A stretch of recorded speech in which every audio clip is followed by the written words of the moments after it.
जय श्री कृष्णा। आइए सुनते हैं बैसाख मास महात्म्य का 27वां अध्याय। सूत देव जी कहते हैं, जो मनुष्य अक्षय तृतीया को सूर्योदय काल में प्रातः स्नान करते हैं और भगवान विष्णु की पूजा करके कथा सुनते हैं, वे मोक्ष के भागी होते हैं। जो उस दिन श्री मधुसूदन की प्रसन्नता के लिए दान करते हैं, उनका वह पुण्य कर्म भगवान की आज्ञा से अक्षय फल देता है। बैसाख मास की पवित्र तिथियों में शुक्ल पक्ष की द्वादशी समस्त पाप राशि का विनाश करने वाली है। शुक्ला द्वादशी को योग्य पात्र के लिए जो अन्न दिया जाता है, उसके एक एक दाने में कोटि कोटि ब्राह्मण भोजन का पुण्य होता है। शुक्ल पक्ष की एकादशी तिथि में जो भगवान विष्णु की प्रसन्नता के लिए जागरण करता है, वह जीवन मुक्त होता है।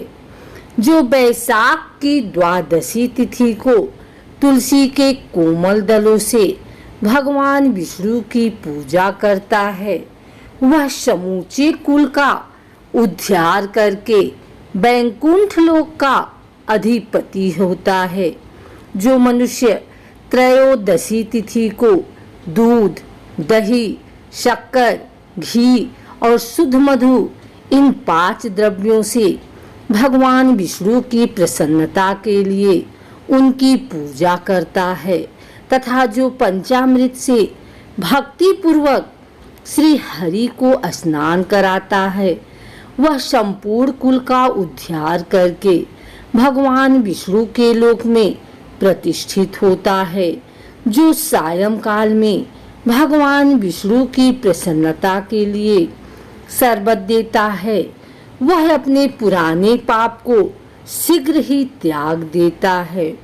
बैसाख शुक्ल द्वादशी में मनुष्य जो कुछ पुण्य करता है, वह अक्षय फल देने वाला होता है। प्राचीन काल में कश्मीर देश में देवव्रत नामक एक ब्राह्मण थे। उनके सुंदर रूप वाली एक कन्या थी, जो मालिनी के नाम से प्रसिद्ध थी। ब्राह्मण ने उस कन्या का विवाह सत्यशील नामक बुद्धिमान द्विज के साथ कर दिया। मालिनी कुमार्ग पर चलने वाली पुंचली होकर स्वच्छंदता पूर्वक इधर उधर रहने लगी। वह केवल आभूषण धारण करने के लिए पति का जीवन चाहती थी, उसकी हितैषणी नहीं थी। उसके घर में कामकाज करने के बहाने उपपति रहा करता था। सभी जाति के मनुष्य जार के रूप में उसके यहाँ ठहरते थे। वह कभी पति की आज्ञा का पालन करने में तत्पर नहीं हुई। इसी दोष से उसके सब अंगों में कीड़े पड़ गए, जो काल, अंतक और यम की भांति उसकी हड्डियों को भी छेदे डालते थे। उन कीड़ों से उसकी नाक, जिह्वा और कानों का उच्छेद हो गया। स्तन तथा अंगुलियां गल गई, उसमें पंगुता भी आ गई। इन सब क्लेशों से मृत्यु को प्राप्त होकर वह नरक की यातनाएं भोगने लगी। 1,50,000 वर्षों तक वह तांबे के भांड में रखकर जलाई गई। 100 बार उसे कुत्ते की योनि में जन्म लेना पड़ा। तत्पश्चात शौवीर देश में पद्मबंधु नामक ब्राह्मण के घर में वह अनेक दुखों से घिरी हुई कुतिया हुई। उस समय भी उसके कान, नाक, पूंछ और पैर कटे हुए थे। उसके सिर में कीड़े पड़ गए थे और योनि में भी कीड़े भरे रहते थे। राजन, इस प्रकार 30 वर्ष बीत गए। एक दिन बैसाख मास की शुक्ल पक्ष की द्वादशी तिथि को पद्मबंधु का पुत्र नदी में स्नान करके पवित्र हो भीगे वस्त्र से घर आया। उसने तुलसी की बेदी के पास जाकर अपने पैर धोए। दैवयोग से वह कुतिया बेदी के नीचे सोई हुई थी। सूर्योदय से पहले का समय था। ब्राह्मण कुमार के चरणोदक से वह नहा गई और तत्काल उसके सारे पाप नष्ट हो गए। फिर उसी क्षण उसे अपने पूर्व जन्मों का स्मरण हो आया।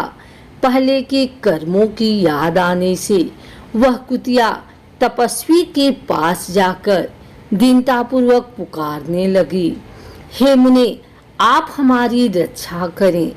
उसने पद्मबंधु मुनि के पुत्र से अपने पूर्व जन्म के दुराचार पूर्ण वृतांत सुनाए और यह भी कहा, ब्राह्मण, जो कोई भी दूसरी युवती पति के ऊपर वशीकरण का प्रयोग करती है वह दुराचारिणी मेरी ही तरह तांबे के पात्र में पकाई जाती है।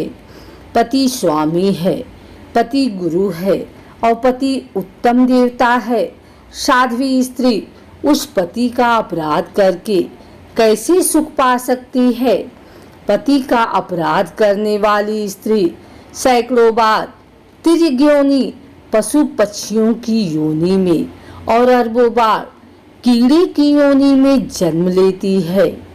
इसलिए स्त्रियों को सदैव अपने पति की आज्ञा का पालन करना चाहिए। ब्राह्मण, आज मैं आपकी दृष्टि से सम्मुख आई हूँ। यदि आप मेरा उद्धार नहीं करेंगे तो मुझे पुनः इसी यातनापूर्ण घृणित योनि का दर्शन करना पड़ेगा। अतः विप्रवर, मुझ पापाचारिणी को वैशाख शुक्ल पक्ष में अपना पुण्य प्रदान करके उबार लीजिए। आपने जो पुण्य की वृद्धि करने वाली द्वादशी की है उसमें स्नान दान और अन्न भोजन कराने से जो पुण्य हुआ है उससे मुझ दुराचारिणी का भी उद्धार हो जाएगा। महाभाग, दीनवत्सल, मुझ दुखिया के प्रति दया कीजिए। आपके स्वामी जगदीश्वर जनार्दन दीनों के रक्षक हैं। उनके भक्त भी उन्हीं के समान होते हैं। दीनवत्सल, मैं आपके दरवाजे पर रहने वाली कुतिया हूँ। मुझ दीनों के प्रति दया कीजिए, मेरा उद्धार कीजिए। अंत में मैं आप द्विजेंद्र को नमस्कार करती हूँ। उसका वचन सुनकर मुनि के पुत्र ने कहा, कुतिया, सब प्राणी अपने किए हुए कर्मों के ही सुख दुख रूप का फल भोगते हैं। जैसे सांप को दिया हुआ शर्करा मिश्रित दूध केवल विष की वृद्धि करता है, उसी प्रकार पापी को दिया हुआ पुण्य उसके पाप में सहायक होता है। मुनि कुमार के ऐसा कहने पर कुतिया दुख में डूब गए और उसके पिता के पास जाकर आर्त स्वर से क्रंदन करती हुई बोली, पद्मबंधु बाबा, मैं तुम्हारे दरवाजे की कुतिया हूँ। मैंने सदा तुम्हारी जूठन खाई है। मेरी रक्षा करो, मुझे बचाओ। गृहस्थ महात्मा के घर पर जो पालतू जीव रहते हैं उनका उद्धार करना चाहिए, यह वेद वेत्ताओं का मत है। चांडाल कौवे कुत्ते ये प्रतिदिन गृहस्थों के दिए हुए टुकड़े खाते हैं, अतः उनकी दया के पात्र हैं। जो अपने ही पाले हुए रोगादि से ग्रस्त एवं असमर्थ प्राणी का उद्धार नहीं करता वह नरक में पड़ता है, यह विद्यमानों का मत है। संसार की सृष्टि करने वाले भगवान विष्णु एक को कर्ता बनाकर स्वयं ही पत्नी पुत्र आदि के ब्याज से समस्त जंतुओं का पालन करते हैं। अतः अपने पोष्य वर्ग की रक्षा करनी चाहिए, यह भगवान की आज्ञा है। दयालु होने के कारण आप मेरा उद्धार कीजिए। दुख से आतुर हुई कुतिया की यह बात सुनकर घर में बैठा हुआ मुनि पुत्र तुरंत घर से बाहर निकला। इसी समय दयानिधान पद्मबंधु ने कुतिया से पूछा, यह क्या वृतांत है? तब पुत्र ने सब समाचार कह सुनाया। उसे सुनकर पद्मबंधु बोले, बेटा तुमने कुतिया से ऐसा वचन क्यों कहा? साधु पुरुषों के मुंह से ऐसी बात नहीं निकलती। वत्स देखो तो सब लोग दूसरों का उपकार करने के लिए उद्धत रहते हैं।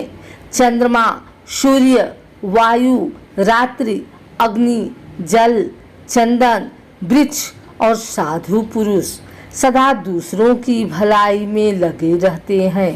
दैत्यों की महाबली जानकर महर्षि दधीची ने देवताओं का उपकार करने के लिए दयापूर्वक उन्हें अपने शरीर की हड्डी दे दी थी। महाभाग पूर्व काल में राजा शिवी ने कबूतर के प्राण बचाने के लिए भूखे बाज को अपने शरीर का मांस दे दिया था। पहले इस पृथ्वी पर जीमूत वाहन नामक राजा हो गए। उन्होंने एक सर्प का प्राण बचाने के लिए महात्मा गरुड़ को अपना जीवन समर्पित कर दिया था। इसलिए विद्यमान ब्राह्मण को दयालु होना चाहिए। क्या इंद्रदेव शुद्ध स्थान में ही वर्षा करते हैं, अशुद्ध स्थान में जल नहीं बरसाते? क्या चंद्रमा चांडालों के घर में प्रकाश नहीं करते? अतः बार बार प्रार्थना करने वाली इस कुतिया का मैं अपने पुण्यों से उद्धार करूंगा। इस प्रकार पुत्र की मान्यता का निराकरण करके परम बुद्धिमान पद्मबंधु ने संकल्प किया, कुतिया ले, मैंने द्वादशी का महापुण्य तुझे दे दिया। ब्राह्मण के इतना कहते ही कुतिया ने सहसा अपने प्राचीन शरीर का त्याग कर दिया और दिव्य देह धारण कर दिव्य वस्त्र आभूषणों से विभूषित हो दसों दिशाओं को प्रकाशित करती हुई ब्राह्मण की आज्ञा ले स्वर्गलोक को चली गई। वहां महान सुखों का उपभोग करके इस पृथ्वी पर भगवान नर नारायण के अंश से उर्वशी नाम से प्रकट हुई।